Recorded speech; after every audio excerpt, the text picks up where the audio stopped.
Welcome to Paranormal Almanac.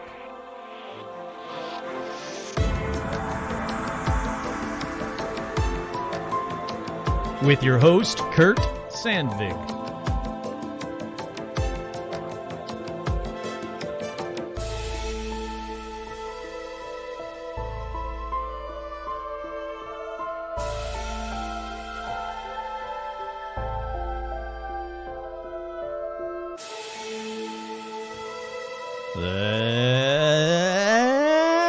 That's right! I started too soon. I am your host, Kurt Sandvig, and on this week's edition of Paranormal Almanac, let's talk about mysteries. Unsolved mysteries. Well, some of them. You'll see. Don't worry. Hold on. But first, we have to do the shout-outs. That's right. We have shout-outs going out to D, Henry, Tony, Flory, Jason, Vicky, Crow, Clay, Tim, Buzz, Tom, Lobito Works, Glacier Maine, Isabel, Jen, Stacy, Tamara, I love her, Amber, Tracy, Matthew, Sandy, Kelly, Joe, Menace the Beast, Kick-Ass Magic, Robot Webcomics, Sandy, Paige Brooks, Kyle, Sean, Andrew, Scott, Andrea, Devin, Melody, Ricardo, Vicky, Christopher, Vanessa, Marisol, Liam, Roger, Michael, Terminal, Animal, Alicia, Becca, Jake and the Beasties, Elizabeth, Void Tech, Sherry, Art Muffin, Trudy, Tim, Kenneth, Paul, Ricardo, Ian, Armor Times 10, Alexandra, George, Seth, Zozo the Demon, Hayden, Cindy, Kim, Ashley, what's that? Carrie, Robin, Will, Lorna, Phil, Mangano, Russell, April, Isabel, Audra, Dorian, Cindy, Bob, Stacy, Paula, Jerry, Leo, Scostin, Lindsay, Hahn, Megan, Matt, Jeff T, Harley, Suzanne, Joe, Lawrence, the Lawrence Strawn, Hey, Howdy Hi, Veronica, Autumn, J. Mark Manning, Carolyn Martin, Jade, Nanashi, Chuck, Todd, Jamie, and Elijah Hendrickson, Dan, Laura Pitts, and Gamer Fan, with two special shout-outs to Joe Teague and Stitch. Alrighty, next up is the Hand of Fate update. In case I don't do it, insert Hand of Fate update music here. I'll probably forget, and I'll just leave it like that. But you know, you can play the music of your own, create your own Hand of Fate music in your head. That's what I want you to do at this point. Do I have any Hand of Fate updates? I showed it to a couple of friends of mine. Finally, the Sean Bishop got to see it Thursday night. Real quick, he got to look at it. We opened up the wooden box, and he was like, yeah, that's cinnamon. So it was definitely a layer of cinnamon in with the dirt at some point, somewhere. Whatever the whiskey smell was, that has long since evaporated, I guess. Let's see. Nothing else really exciting. I played with the REM pod around the Hand of Fate. Nothing happened. I was hoping that it would go off, or I don't know if I was hoping. I was seeing if it would go off, but no, didn't really do anything. I also showed it to a bunch of, let's just call them skeptic friends of mine, that the kind of friends that, most of my friends that I have, where they go, oh, that's all right, I forgot, you do a podcast? I'm like, yeah, gee, thanks for listening. But, and they're very skeptical about anything paranormal, so they looked at it and were like, okay, well, what is it? I'm like, well, I don't know. Where did it come from? I'm like, I just told you the story. I don't know. Well, that's weird. Yeah, no shit, that's fucking weird. And then one of the guys was like, I don't know. That's just, who cares? I'm like, all right, you get a fucking heavy-ass package in the mail about some kind of cursed Hand of Fate object, and then go, who cares? It's just weird. He wasn't impressed with the photo either. He looked at the photo and was just like, well, I can see your face. I'm like, look, I'm not saying her head is cut off. I'm saying you can't really see her face in that photograph. I probably haven't really shared that photo, the other items that were in the wooden crate with the Hand of Fate. I probably haven't shared them as much as I should. Maybe I'll throw them up on Twitter. If I remember, I'll throw them up on Twitter. And if I don't remember, call me out on it. Be like, Kurt, you said you were going to throw them up on Twitter, so I can remember to throw them up on Twitter. All righty, let's get over to, sorry, I almost forgot. You can head over to tpublic.com/stores with an S /paranormal-almanac. Can they make it any harder for you guys to find it? That is the only way to find all of the Paranormal Almanac merch, including this week's limited edition 200th episode shirt that was actually designed by fan Andrew. And I was saving it for one of the last ones. That was going to be like the 200th shirt, basically, when I was at the 200th mark. But he was so angrily, desperately wanting it that I was like, fine, I'll release it. Here you go, which is fine. But So yeah, there's that. All right, let's get right on into paranormal news because I got a lot to get to on this episode, but there's a shit ton of paranormal news, including fucking awesome, cool bumper music that I have to play now. I was going to wait till the 200th, but fuck it. I'm playing it now. It's my show. I'm going to play it now. Have you ever seen Bigfoot riding on the back of Nessie while being sucked up into the sky by a UFO, all to the soundtrack of a choir of ghost cats, being led by a black-eyed child? Is this story true? Well, there's only one place you're going to find out. Get all my news from paranormal news. Listen carefully for the clues. The stories are strange and bizarre. It makes you wonder just who we are.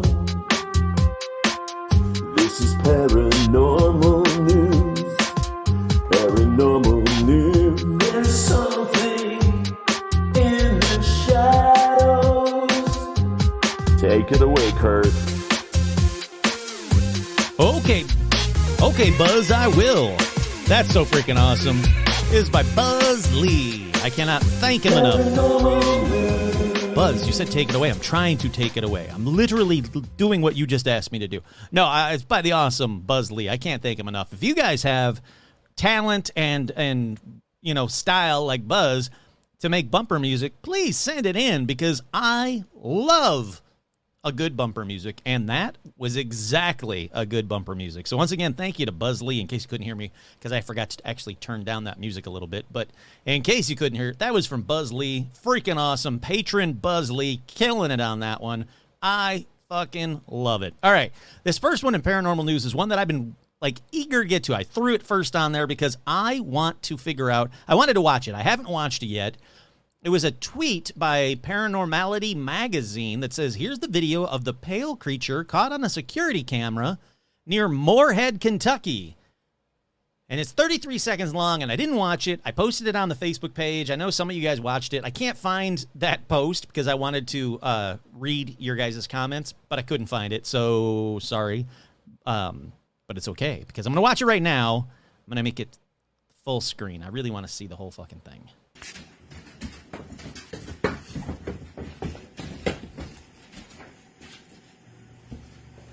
All right, so it's this white creature kind of slouched over, walking towards the right of the screen. There's a car or truck or something on the screen. But it's a security camera footage. Creature slumped over, walking weird. You see his face clearly. Right there. No, you couldn't see his face clearly. What are you talking about? You can see his face clearly. Hold on, I got to rewind. Right there. You see his face clearly. You see his face clearly. No, you can't. Right there. No, you are a liar, ma'am. Ma'am, you are wrong. Where? You see his face clearly. No. Right there. No, you can't. But I don't know what to think of this thing. It's low res enough that if it was just some dude,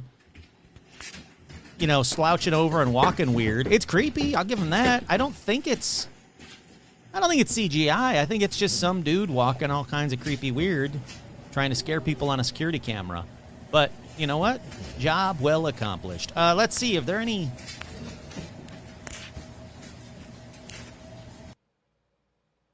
It's actor Doug Jones in quarantine. All right, that's a good one. I don't know what to think of that. It's definitely neat. I was trying to read some more of these, but it's a video recording of a monitor playing the recording, not the actual video itself. No, exactly.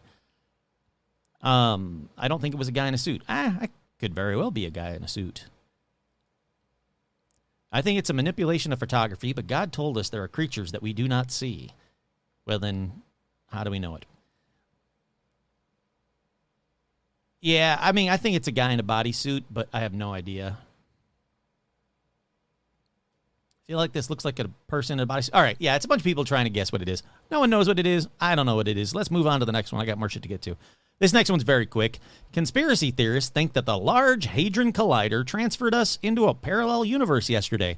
Okay, well, you guys all thought it happened in 2016 where they dumped us into this darkest timeline where I can't even get Stouffer stovetop stuffing anymore. So you know what? Maybe it did send us back, and I'm fine with that. Take me back to the good timeline because I'm sick of this one. People are dying. Anarchy, Berenstain Bear. Just take me back to the original one, please. I don't like it. Let's see. The Large Hadron Collider is now up and running and breaking records for the blah, blah, blah, blah, blah. But conspiracy theorists out there have concerns that it opens a gateway to hell or a parallel dimension from which there is no return. Yeah. You know what? It did. Welcome to reality now. Up next in paranormal news, Santa Fe County hunters describe close encounter at Pot Mountain. I'm going to pause right here and say if you're seeing stuff on something called Pot Mountain, you're smoking the pot. Josh Brinkley and Daniel Lucero went hunting for elk over the Labor Day weekend in a rugged terrain of North Taos. They encountered something so strange they don't know what to call it. Still dressed in camouflage gear after several days in the wilderness near Cerro de la Hoya, no, I said that wrong, also known as Pot Mountain, the Santa Fe County bow hunters described a close encounter with what they said appeared to be otherworldly beings in a giant tent-like white structure that vanished in seconds. We're a couple of guys that don't believe in much. He says he's a family guy who works construction and on movie sets. He goes, but we believe now. He's been going to Pot Mountain area to hunt for 15 years, says he's never seen anything weird until last week. Lucero, who's 26, the other guy was 41, said that it was first time hunting in the area. Bow hunting season opened on Bobley don't care. Let's see.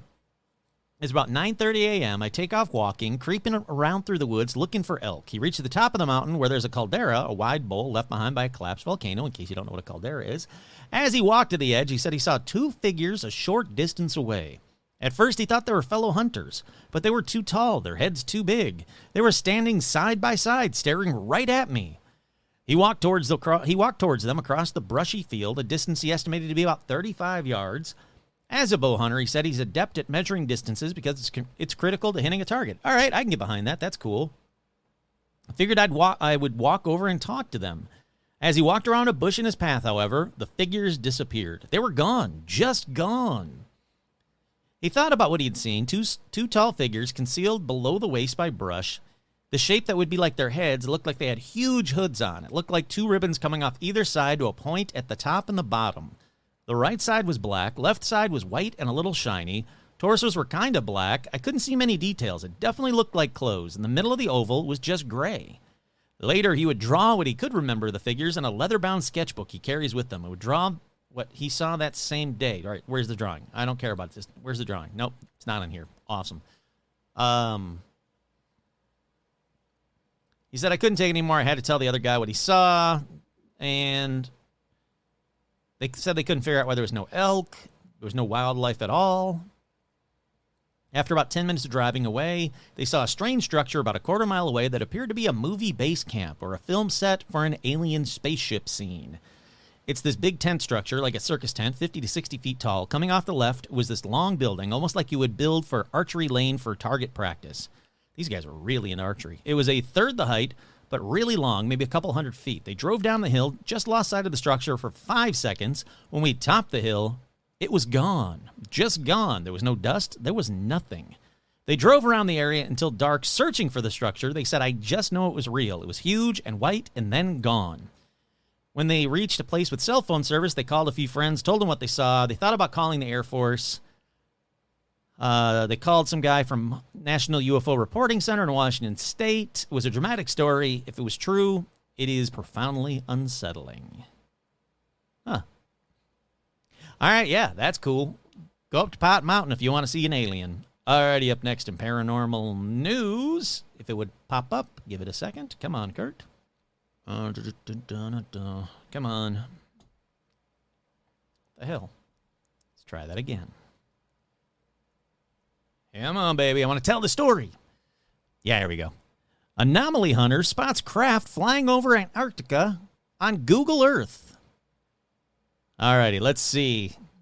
I didn't watch it yet. What? This is from 2019. I'm not telling this story. Screw you. You made me wait all that time for a story from 2019. That's not paranormal news. That's retro paranormal news, and I probably already talked about it. So since I got a lot to get to, I'm skipping to the next one.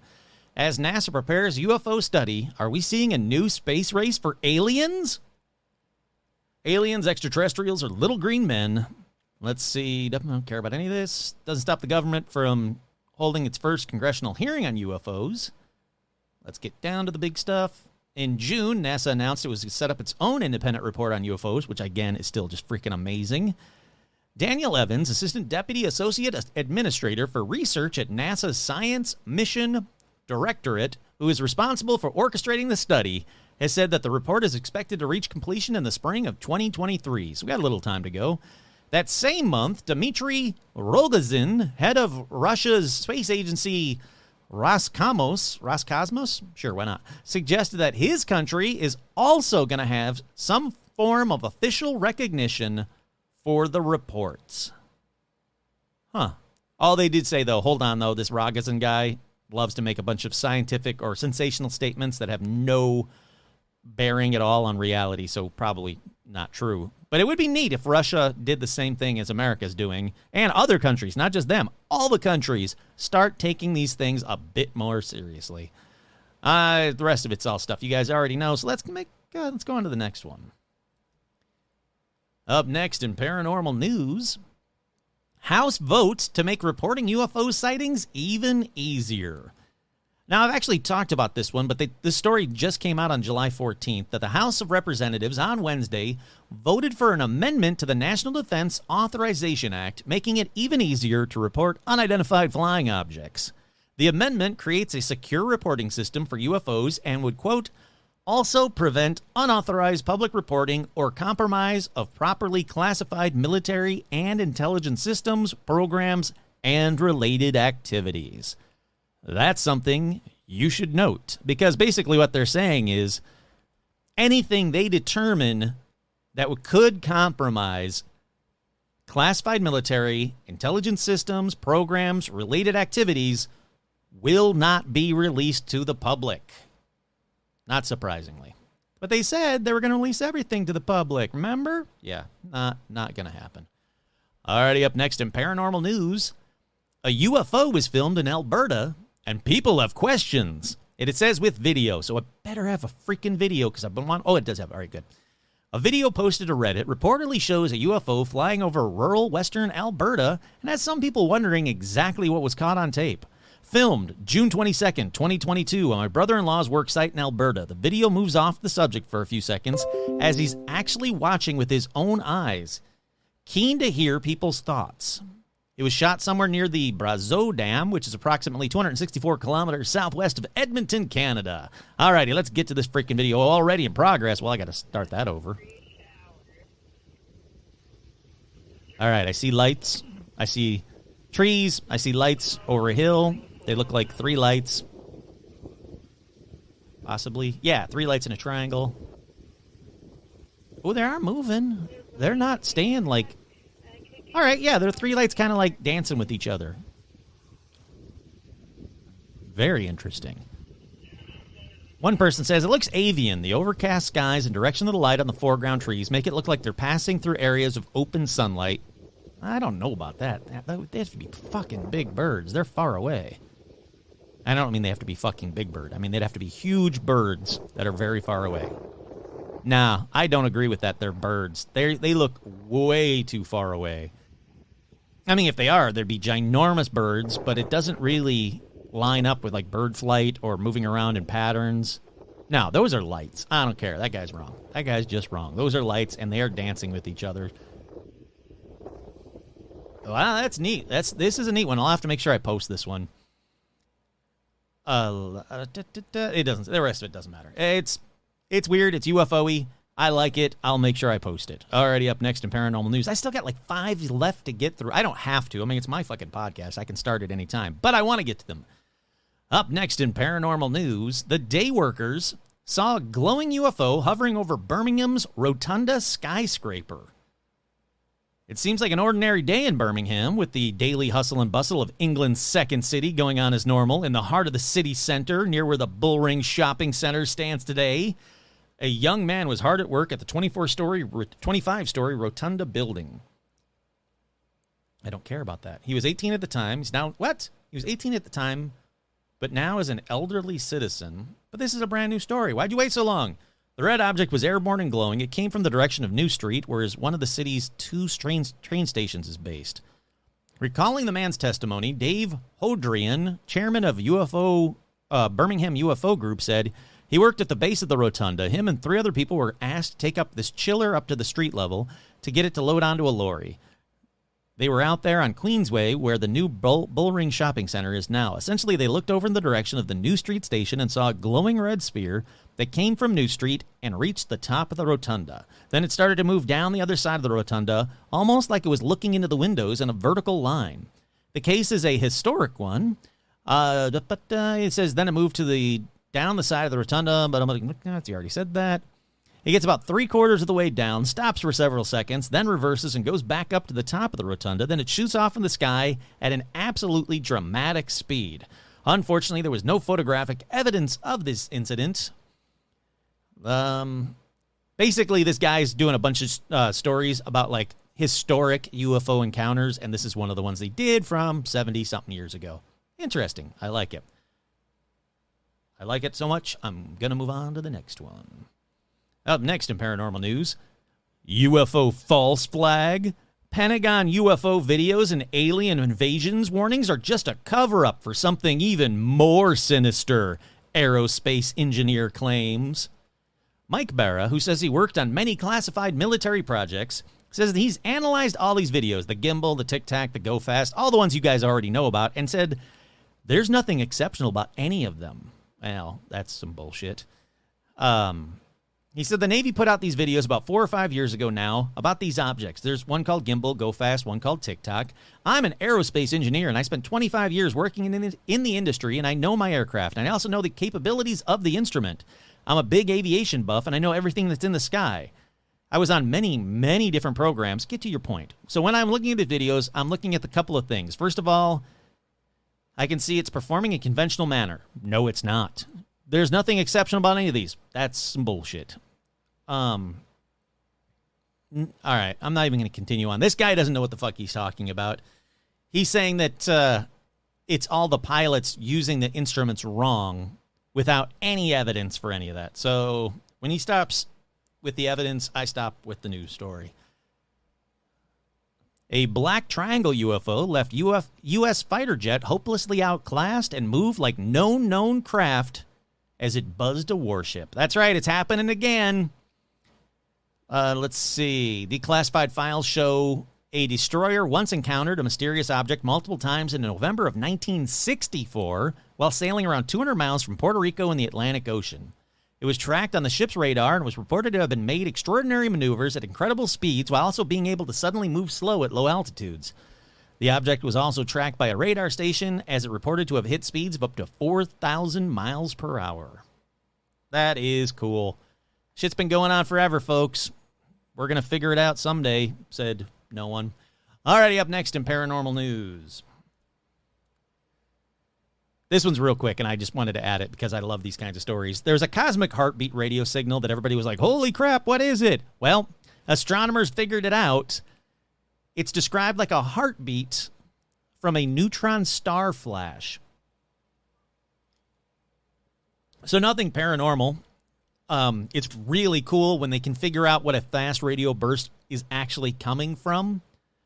This one was first reported in 2007, finally has an explanation. It's from a neutron star. Nothing paranormal, but freaking awesome nonetheless. Alrighty, up next in paranormal news, a freaking weird one. I got it sent by so many people, it was hilarious. So I just grabbed the first one that I could find on the news Google aggregate, but it's called the Bigfoot murder. That's right, a fisherman killed his friend over fears he was summoning a Bigfoot. A man who claimed Bigfoot forced him to murder his friend during an ill-fated fishing excursion was apparently convinced that the Bigfoot had been lurking in the area for several years. Larry Sanders, no relation to Larry Sanders, allegedly murdered his childhood best friend Jimmy Knighton in Oklahoma on Saturday as the two men were fishing with their hands along the South Canadian River. Let's see. Let's go down to the good stuff. A statement issued by the Oklahoma State Bureau of Investigations on Monday said that the two men got into a confrontation, resulting in Sanders allegedly strangling Knighton to death and drowning him in the river. In an interview with the newspaper, Knighton's ex-wife, Stacey Kelly, said that the confrontation was sparked after Knighton started hitting a tin bell to lure fish to the surface of the water. But Sanders, described as an avid believer in Bigfoot, apparently grew paranoid that Knighton had other more sinister and bizarre intentions. He's been claiming that there's Bigfoot in the area for several years. Well, there probably are, but what? Come on, man. What does that have to do with anything? His belief was that Jimmy was summoning Bigfoot and was planning on leaving him in the woods, I guess to be eaten by Bigfoot. It's a sad story. Someone died for no reason because some guy had a mental health breakdown. But what a bizarre freaking story. Don't fucking shoot Bigfoot and don't kill your friend because of Bigfoot. How about that? Finally, in paranormal news, is there really a Honey Island swamp monster? That's right, Louisiana's Bigfoot. We might have an answer. Guess what? We don't have an answer. Oh, wait, hold on. I got to pause my ad blocker. I thought I had it paused, but I did not. Bobby Britell grew up in New Orleans, nearly 40 miles away from the moss-tangled bayous of eastern St. Tammany Parish. I did turn off my ad blocker, you dickholes. And he said he's always heard about the Honey Island swamp monster, a legendary 500-pound Bigfoot that some claim hides amongst the cypress trees in the murky waters. I had relatives that lived in Covington. Oh, you motherfucker. He had relatives that lived in Covington. They saw Bigfoot. But I can't read you the damn story because it keeps popping up even though my ad blocker's turned off. So, as you know, when it gets to that point, I say fuck it and close up the paranormal news bag segment, whatever you want to call it. All right, let's take a quick break. We'll be right back. And that's right, I'm back. And as you probably know, I love a good mystery. Oh, people might be asking, Kurt, why is it taking you so long to get this episode out? Well, that's not a mystery. I had a very busy last week because of the day job and because of other things. And then there's an arsonist in my neighborhood, and I had to put out a fire with a bunch of other neighbors, and it was terrifying and way more important than recording an episode. So I'm finally getting to it. I'm sorry that it took so long to get this episode out to you. But with that said, everybody knows I love a good mystery, blah, blah, blah. Yep, I do. It's true. I really do. I'll watch Curse of Oak Island until, I don't know, they dig up the entire island and there's no more island. I mean, I just love a good mystery. What the hell's down there? Why do they keep finding random weird things? Is there anything down there? I love that kind of stuff. But there's also mysteries like, where's Amelia Earhart? All right, probably Nickamaruru. Okay, answered that one. What happened to Roanoke? Well, they probably integrated with a bunch of helpful Native American tribes just off the coast, so check that off the list. Even with these probably solved mysteries, though, there are tons of people that straight up disappear, never to be seen again, and never make the news like a Roanoke or Amelia Earhart or anything like that. The lesser known people that have disappeared. And yes, I know I've talked about these before. People that disappeared in state parks, did a big story about that. Other unexplained disappearances, sure. They think they're saying they probably have figured out where Jimmy Hoffa is. So, yeah, well, let's hope so, because that would be interesting. But I don't understand why missing people fascinate so many people like me. People who listen to podcasts love to hear about missing people. But here you go, armchair detectives. Solve these mysteries tonight. I actually debunked a couple, but still, the ones I didn't debunk, solve these. All right, for the first one, let's go all the way back to the 19th century. To the 9th of November in 1878. On this night, at about 9 o'clock at night, in Quincy, Illinois, Charles Ashmore, who wasn't a kid, but a 16-year-old. Look, you got to remember that 16-year-olds were basically adults in 1878. And I guarantee they're way more rugged than any modern-day 16-year-olds. Yeah, I said it. Come at me.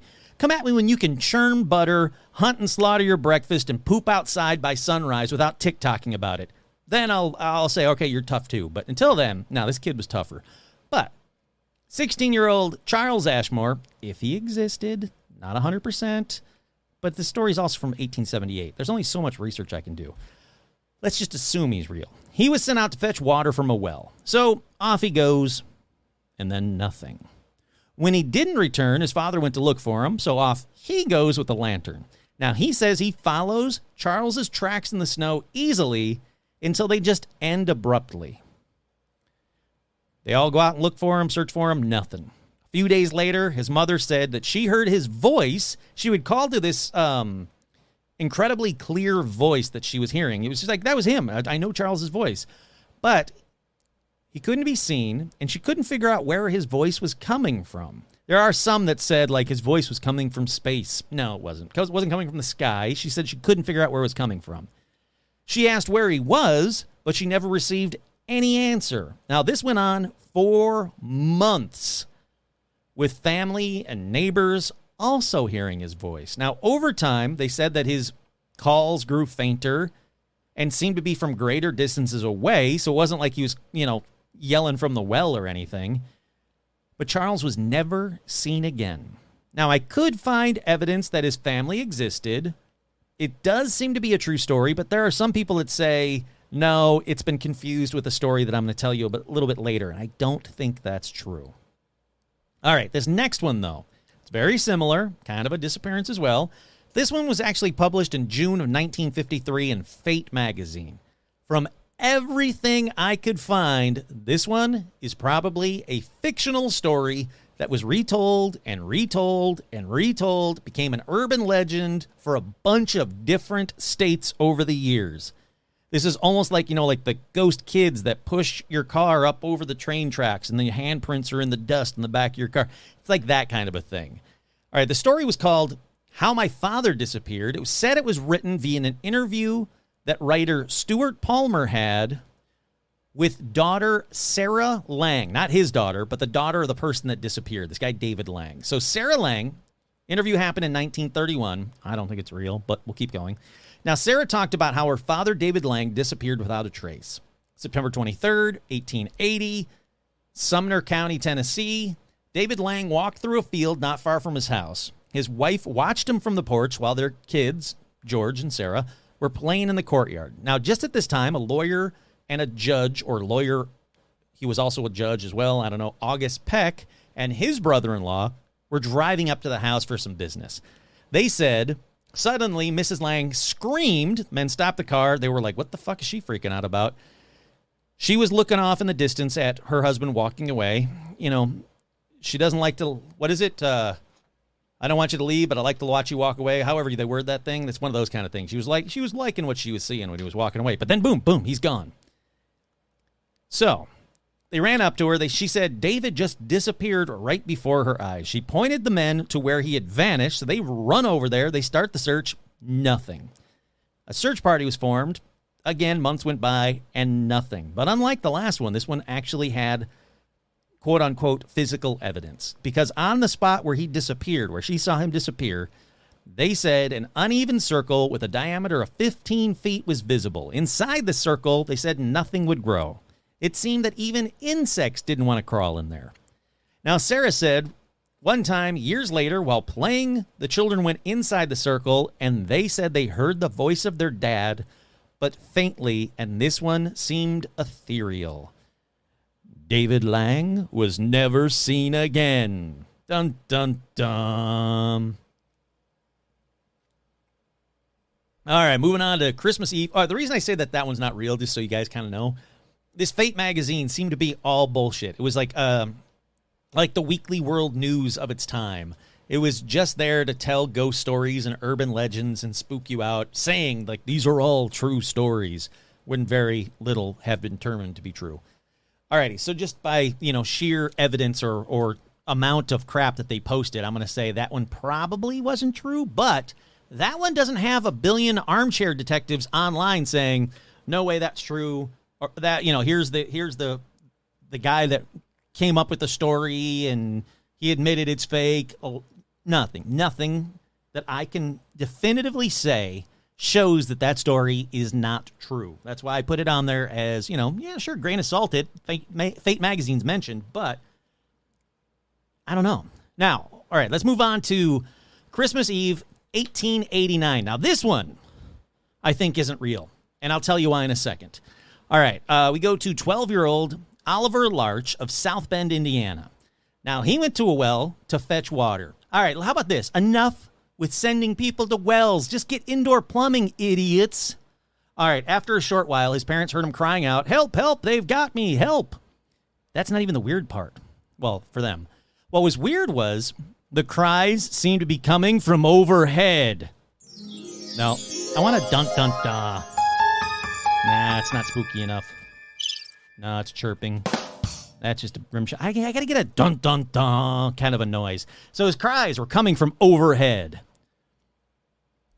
Let's see, his father and others in the house went to look for the boy carrying a lamp halfway to the well, about 75 feet from the house. The boy's footprints in the snow end abruptly. There are no other tracks. The boy had vanished forever. By an astonishing coincidence, another 11-year-old named Oliver, son of Mr. Thomas, in Wales, vanished going to a well on Christmas Eve in 1909. Footsteps stopped in the snow. He's heard to cry out in terror, disappearing, blah, blah, blah. All right, here's why I think it's not true. There are also other versions of the story where he is Oliver Lurch, not Larch, or even Oliver Thomas. He's 20. He's 22. Not 12. He's 11. He's 10. He's in a different state, different country. It took place on Christmas Eve, 1889. Christmas Day, 1889. Christmas Day, 1890. Christmas Day, 1909. That's what I found. But then I found this. Someone who actually did the work for me, which I always appreciate because I don't want to do any kind of work. Ever. Francis K. Suzuki had written a couple of articles in the 1960s trying to verify this story. He said that neither he nor the local library could find any evidence that this thing ever happened. He wrote, "Not a single paragraph about the disappearance of Oliver Lurch at that time was printed anywhere. An independent investigating team from the South Bend Public Library searched the old files of the South Bend News-Times as well as the Tribune, and they couldn't find anything." Then police reports dating back to 1890s were destroyed, so they couldn't really have any police reports. But Sarah Lockerbie, also of the South Bend Tribune, in the 1960s, wrote an article for her Sunday newspaper, or magazine, that said, that talked about the disappearance, and they said, let's see, where was I? I had to get interrupted. I was a neighbor that came by. Sarah Lockerbie, 1960s, wrote an article for Sunday magazine about the disappearance. She spoke to members of the Lurch family who still lived in South Bend, so they were a real family. But Sherman Lurch, who lived in the area his whole life, said anytime anybody would ask about this, he would say, it's not true. It's a made-up story. Somehow they got their family name, their surname, but it isn't a true story. It's all fake.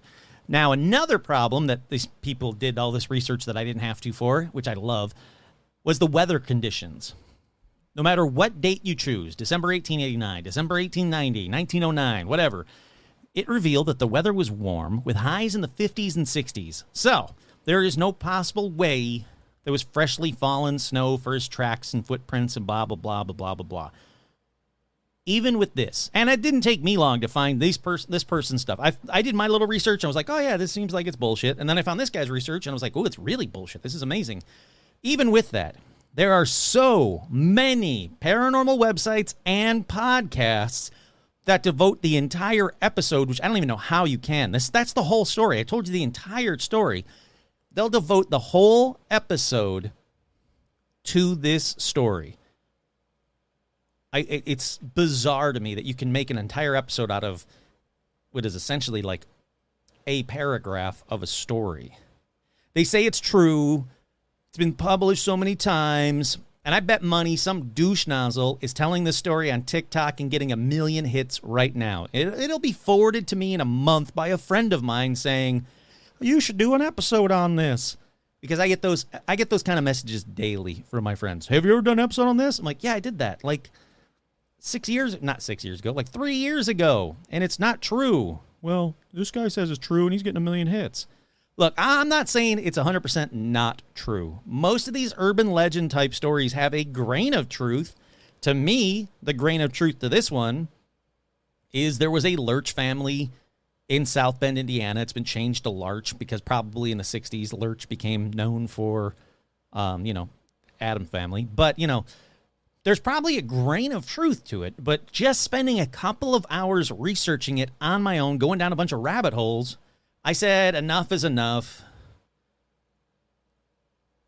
It's not real in my mind. Let's move on, basically, is what I said. So with that, let's move on to another one. But this one isn't just one person disappearing, but a bunch of people disappearing. Now, this next one is well written. It's written about everywhere. It's got a lot of people talking about it. It's weird as hell. I doubt it'll ever get a definitive answer. But it's also from like 1900 years ago. So let's go all the way back to the year 119, when the 9th Roman legion, known as Hispania, was set to subdue one of the several revolts in Brigantia, which, as you should all clearly know, was a confederacy of tribes in northern Britain at that time. In 119, it was called Brigantia. Now, the 9th Legion, just so you know, it wasn't 10 men, not even 100 men. No, Hispania was made up of around 6,000 men who all disappeared without a trace. Some think they were slowly wiped out, but records don't reflect that. Others think they survived to form other battalions, but again, no records, no proof of this happening. Others have no clue. Basically, everybody has no clue. I wrote others have no clue in my little outline notes. No one has a clue. There is still no definitive answer to what happened to the 9th Roman Legion. Sticking with the military for a minute, let's go to 1701. The Spanish War of Succession was happening. An army of 4,000 fully equipped troops reportedly marched into the foothills of the Pyrenees Mountains and then disappeared without a trace. Still, wartime. Let's go to World War I. During the Gallipoli, doesn't matter. During a campaign, the British 1st 5th Norfolk Regiment. Hold on. How could they be the 1st 5th? Is there a 2nd 5th and a 3rd 5th? And if so, why are they splitting up regiments like we're mixing flour? I don't understand, but apparently they're known as the 1st 5th Norfolk Regiment. It was under the charge, leadership, whatever, of Colonel Sir Horace Beauchamp, and they were pursuing the enemy through a forested territory, and then, whoops, straight up disappeared without a trace, maybe. Now, the regiment was composed of 250 soldiers and 16 officers. It was reported by an eyewitness account by General Sir Ian Hamilton in a dispatch to Secretary at War Earl Kitchener. He said, look, I watched that. These guys disappeared. I have no explanation for it. Then, on the 50th anniversary of these landings, former sapper, I don't know what a sapper is, but this guy's a former one of those, Frederick Reichardt, who'd been in the New Zealand Engineers, he signed an official statement because he said he was there, not part of that battalion, not part of the 1st 5th, but he was also there, and he recalled the appearance of a strange cloud about 800 feet long, 220 feet high, into which the regiment marched and then vanished. Don't worry, that's not the last you're going to hear about strange fogs or clouds or mist on this episode. But first, I have to do the skeptic part of this story. Officially, records say that on August 12, 1915, the 1st 5th Battalion suffered heavy losses at Gallipoli, when it became isolated during an attack, and it was just a myth that the men walked into a mist and vanished. But Reverend Pierpoint Edwards, who investigated the grounds where the men vanished, said that he found a mass grave. So not heavy losses, but just one mass grave. He wrote, the whole thing quite bears out the original theory that they did not get very far on, but got mopped up one by one, all except the ones who got into the farm. But apparently this same guy, Edwards, privately confided that the men had all been shot in the head execution style.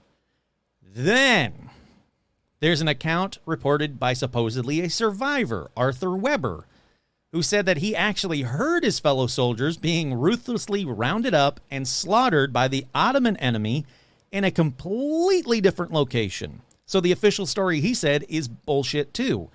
Then we got that New Zealand officer or soldier, Frederick Reichardt, who, along with some other veterans from New Zealand, talked about that cloud that descended on the area. The men walked into it. And he said that they saw similar clouds around the same area. Nothing, it was just kind of weird. But when people looked into his story, they found that Reichardt had the wrong date and location in mind, but he was near another troop that went missing. So maybe it was that troop that got sucked up by this cloud and not the first fifths. And then, why did other soldiers also see a troop go into a full battalion, whatever, go into a mist and then disappear? And who the hell are those men? Why don't we have those men? It's a big rabbit hole to go down to, is what I'm saying. For this story, the more I looked into it, the less answers I got, the more questions I got. And I'm like, what the crap is going on here? All right, but before we get back to the fog that eats people, as I like to call it, let's go to 1939, still in the Army. This time, a Chinese army of nearly 3,000 troops disappeared overnight. They were stationed 16 miles south of Nanking and had orders to fight to the end. You're not leaving. You're all going to fight until there's nobody left. Now, 113 men were detailed to guard a bridge, basically, so the enemy couldn't advance. Now, the other troops, the 2,980, I was told there wouldn't be math in this, they dug in at the front line. Colonel Li Fu Xian gave the troops their orders, returned to headquarters a couple of miles behind the front line. Now, next morning, he goes back up to the front line, and there's nobody there. He said he called first, and the Army field phones, nothing. So he goes there. There ain't nobody there. The detachment that was guarding the bridge, those 113 men, were still in position, and they said no enemy forces had passed across the bridge. But those 2,000, almost 3,000 plus men, whatever, that were in the front line were all gone. No one has seen these men ever again. They said it is very unlikely for a Chinese army to all desert their posts and never be seen again. So, yeah, big mystery. No idea. All right, let's move forward to 1977. Still doing Army stuff. April 25th, 1977, about 4 a.m., Armando Valdez, who was a corporal in the Chilean Army, he was in charge of a patrol on routine assignment near Putre in the early morning hours. Now, he and his 6-man patrol, so not a huge one, they were sitting around a campfire alongside a wall of stones and mud at the secret army post of Pampa La Escuma. Sure, why not? I think it's Yescuma. They were talking and singing, just trying to stay awake, basically. Now, 2 of the men were keeping watch several feet away. They would, trade off. So these 2 guys that were keeping watch, Private Rosales, one of the guys, ran back to say, hey, there are 2 bright violet lights that had landed. 1977, so it could be helicopters, could be anything. One of which was in sight and illuminated the entire area completely silent. Okay, so not helicopters. Now, the light approached closer, so Valdez was like, all right, you guys all cover up your fires with blankets. Let's go, zero dark kind of a thing. The violet light with a red spot on each end withdrew and then returned closer. Then came back and then went closer, almost like it was searching for these men. Now, the men said that Valdez went off alone to investigate the lights and told his men, hey, stay there and keep watch. Now, he left for 15 minutes. They said he was gone for 15 minutes.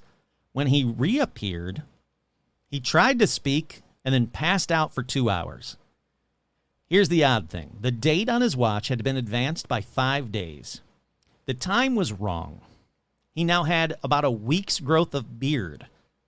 Huge grain of salt, but apparently he said when he woke up, you don't know who we are or where we come from, but we'll be back soon.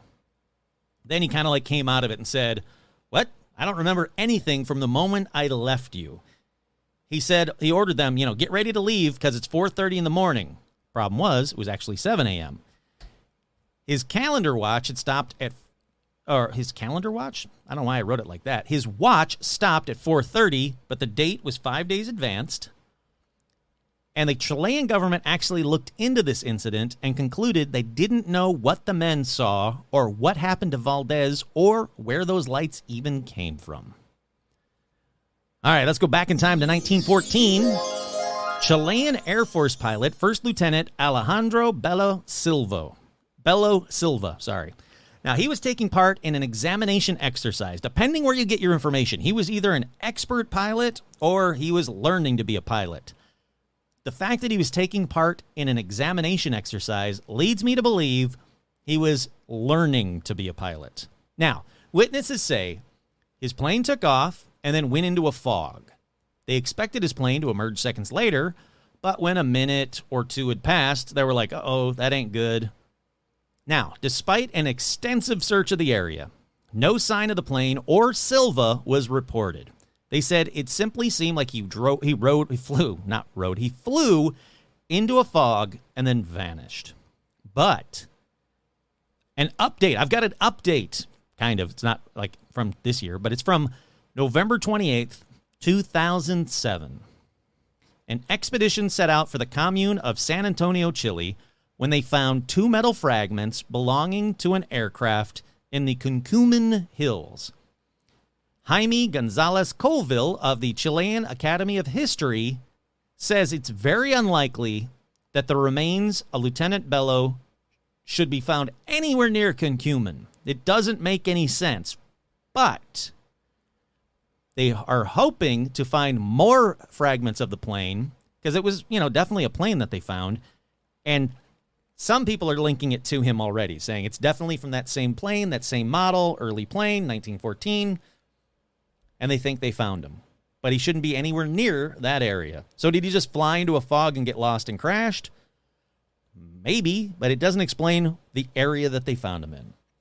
All right, this next one has no names at all, which means I hate it and distrust it. But here it is for shits and giggles. Wait. What's the paranormal version of shits and giggles? Here it is for spooks and tingles. Sure, let's do that. All right, yeah. Spooks and tingles, here we go. 1959, a businessman checked out of a roadside hotel in Bahia Blanca, Argentina. He said he got into his car and took off on the long journey home. As soon as he got in the car, though, and started it, he said a strange, thick, white mist came out of nowhere and seemed to envelop his car. He couldn't see anything out of the car windows other than the fog, and he says he panicked. And he might have even passed out, he said, because of the panic. That's a real strong reaction to fog. He said the next thing he knew, though, he was standing in a field near a lonely road in the middle of nowhere, no car in sight, no idea how he got there. So he walks for a bit, and he says, I didn't even see the hotel or anything that looked remotely familiar. He sees a trucker coming down the road, so he flags down the trucker. He asked the driver if he could take him back to Bahia Blanca so that he could get his car. And the driver was like, what are you, crazy? Bahia Blanca is 600 miles away. They're currently in the town of Salta. So, the businessman, rightfully freaked out. Doesn't pass out again, though, he said. He looks at his watch, and he noticed that only minutes had passed. So the truck driver said, hey, I can't take you all the way to Bahia Blanca, but I'll drop you off at the local police station. So they get there, truck driver leaves, the guy tells the police what happened. Of course, they don't believe him because why would you? But they call the police in Bahia Blanca, and the officers there confirm with the hotel, and the hotel says, oh yeah, that businessman stayed here, and the guy from the hotel said, look, his car is still in the parking lot, and the engine is running. What the hell? How did this guy travel 600 miles in minutes? I mean, that's a cool trick. I would love that. Like, anytime anybody asks you, what your superpower is, the answer should be teleportation. It's the best superpower ever. You always say teleportation. Flying? Fuck that. Okay, now I'm flying, but I still have to fly over. People are going to look up at me and see me. Nah, it's teleportation. You can go anywhere, do anything you want, get all the money and all the crap that you ever would need through teleportation. So this guy seemingly figured out a way to teleport just by fainting in his car when a fog went in his, when the fog went around his car, however you want to word it. This guy figured it out. Good on him. All right. Next one.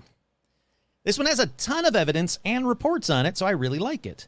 And it's relatively new. February 7th, 2018. Probably not paranormal. Just going to say that at the beginning. But I don't know. This guy doesn't even know.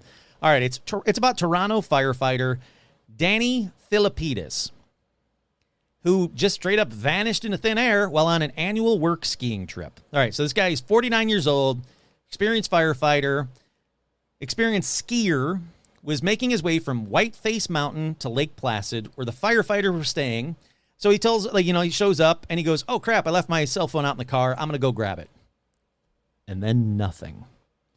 They get worried after a couple hours and they go and search for him. And when they couldn't find him, they went to the local police and they started a serious search party. Here's the thing to remember. Obviously, he doesn't, we'll find out in a minute, but he doesn't know what happened to him. So it doesn't appear, it should say that way, not obviously, because you wouldn't know this. It doesn't appear that he went out and went skiing. He said, oh, I left my cell phone in my car. I'm going to go grab it. I'll be right back. Boom, disappears. So they do a search party, and a serious search party. Eventually, over 250 people participated in the search, including helicopters and drones, as well as specialist equipment, search dogs, everything you can think of. 6 days, nothing. Can't find him. That's really weird. Then, 6 days later, his wife gets a call, or his wife's friend. It's kind of hard to figure out, but I think it's his wife. Gets a call from him, and she said he sounded hazy and disoriented. But she soon learned he was over 2,500 miles away in Sacramento, California. Now, obviously, if you do the math, it is very easy to travel 2,500 miles in 6 days. You can do that in like 2 days, really. So local police were alerted. They went and picked him up. And he said that his only solid memory was arriving in Sacramento in a truck that dropped him off. The truck drops him off. He gets a haircut at a barbershop. Why? I don't know. He only has one credit card, no ID. So he takes that credit card. He buys an iPhone, calls his wife, and that's the story. All kinds of weirdness. Now, doctors think he probably suffered a massive head injury, but they can't find any trucker that ever came forward to explain why they would take some guy with a massive head injury all the way to California for no reason. He said he'd never been out to California, so it's not like he, hit his head and was like, oh, I love Sacramento, I won't go there now. But it's apparently what happened. No explanation to this day. They think he had to have suffered some kind of fugue state, amnesia, head injury kind of a thing, but how he did that, walking to his car, sure, it was snowing, but it wasn't like he was walking on, a sheet of ice, and then he hit his head and then just wandered off a fucking mountain in Lake Placid and ends up in Sacramento. He's since, back at home with his wife, firefighting again. It's a bizarre story. That one's weird. Alrighty, similar to that of the Lieutenant Silva one, though, here's another experienced fighter pilot. This guy's experienced, though. Commander John Baldwin, experienced fighter pilot, says that he, or not that he doesn't say, people that witnessed it said that he flew into a strange cloud while patrolling the skies during the Korean War in March of 1952 and disappeared. An entire squadron would conduct an extensive search of the area, and they never found any sign of a crash, no distress signals, no emergency signals, no Commander John Baldwin or plane. He was flying an F-86 Sabre at the time of his disappearance. It's Sabre. I know it's Sabre. I was saying Sabre like in The Office, so don't like put in the comments, you pronounce Sabre wrong. I did it on purpose. Look, nothing has ever been recovered of him or his plane ever. All right, this next one is a very short one. I know I'm coming up on an hour, but this next one's a very short one. Zero evidence. Everything online just regurgitates the same story. So another one of those spooks and tingles kind of a story. August 1968, 11-year-old Graciela del Lourdes Semínez was outside playing. She's outside of her house. She was playing with some friends in the small town of Cordoba, Argentina, when she just disappeared. She would later, so she was found, later recall that a strange white cloud appeared out of nowhere, moved towards where she stood. She said no matter which way she walked out of it, she was like, okay, well, I know my house is 10 feet to the left. She'd walk 10 feet to her left, no home. But she even said she started running and nothing. She said she realized she couldn't see her house anymore. She couldn't see anything at all except for the mist, obviously. But the next thing that she knew, she was in a strange and busy square. She was like, I don't recognize any of this. She said there was a lot of kids playing, but she didn't recognize any of those kids. So not knowing where she was, she went to the first house she saw. She came up, knocked on the door, explained that she was lost. Hey, I'm from Cordoba, Argentina. And they're like, what the crap? You're in Plaza España, a city that is 4,000 miles from her home. Cool story? Can't prove any of it. All right, staying in Argentina, 1968. May 1968, that is. Dr. Gerardo Vidal was driving in the area of Chascomos, Argentina. I know I'm saying this shit wrong. I'm sorry. With his wife when a strange mist enveloped their car. Look, I got to be honest. When I'm doing these kind of notes for the episodes, I write enveloped their car. And I hate writing enveloped because I want to pronounce it envelope. And then I sound dumb. And then everybody goes, oh, yeah, there's a strange mist enveloped their car. Come on, Kurt. So I got it right, but it took me a minute. Like, I really had to focus. All right. So him and his wife, their doctor, they're in that town in Argentina. They wake up. And they said, look, the car's now stationary, but it was now daytime and 48 hours later. Plus, the important part, they were no longer in Argentina, but on a quiet road in Mexico, some 4,000 miles from their original location. But I got to say, ending this one on a positive note, their car still had a full tank of gas, so free Mexican vacation and tank of gas, buddy. That wasn't where they wanted to go, though. They wanted to, drive home. But still, that's kind of neat. That's kind of cool. Alrighty, let's go to 1974.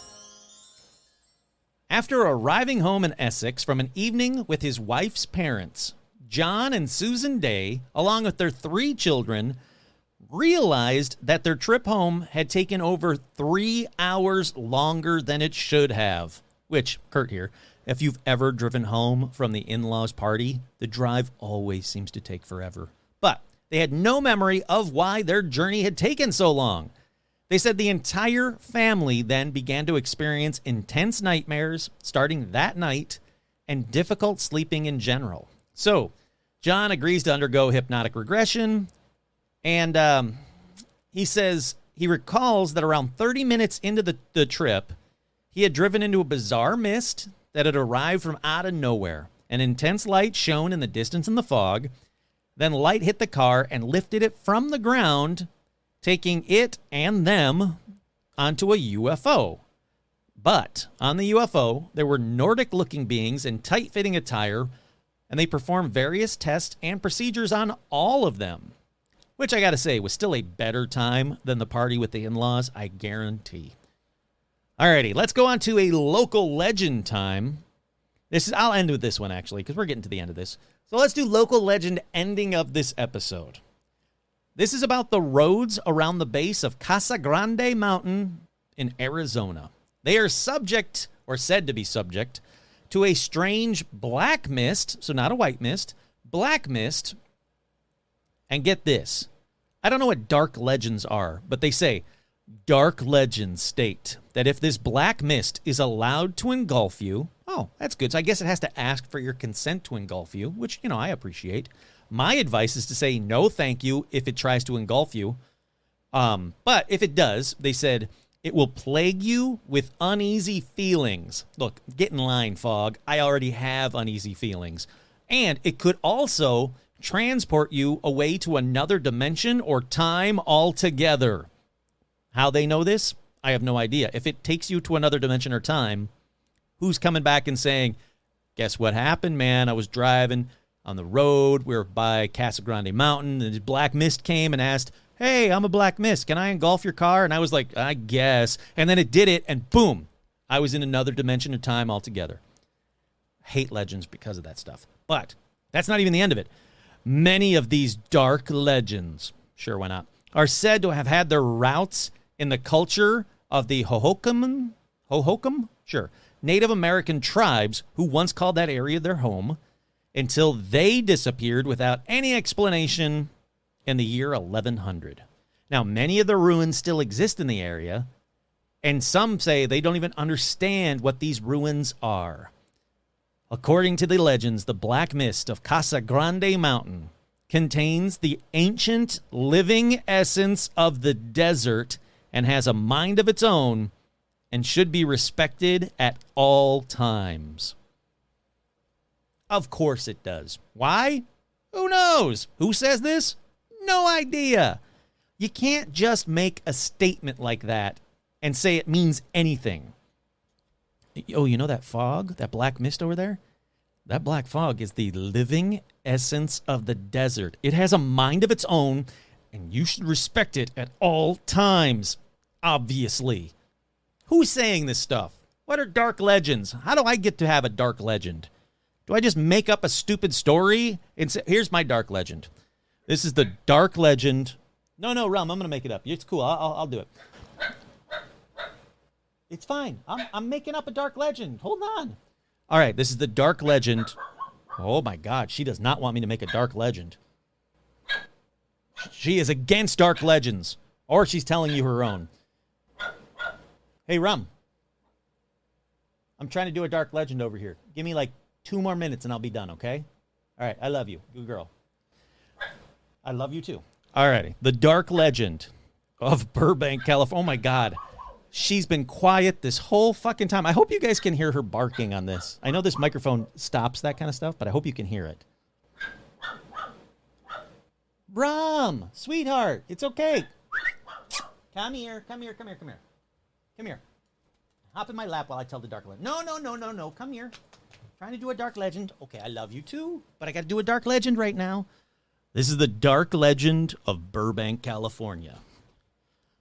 Out of nowhere, while you're doing a podcast, a black mist will appear in front of your house and then envelope your entire house. When it does, your normally quiet dog will start barking for no reason. Why? Well, there is a reason. I shouldn't say no reason. And the reason behind it is because the dark mist doesn't want the legend to be out and is telling your dog things that only dogs can understand, and she's trying to stop the dark mist from taking me and ending this episode abruptly.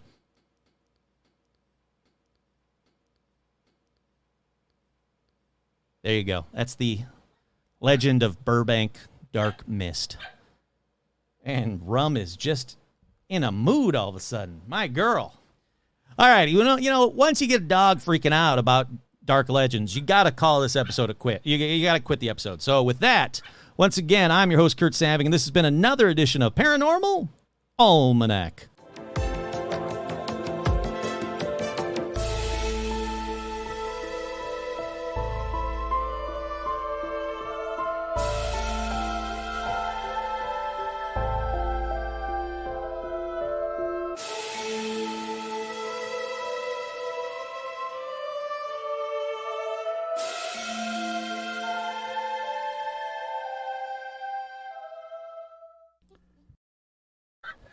Snell cross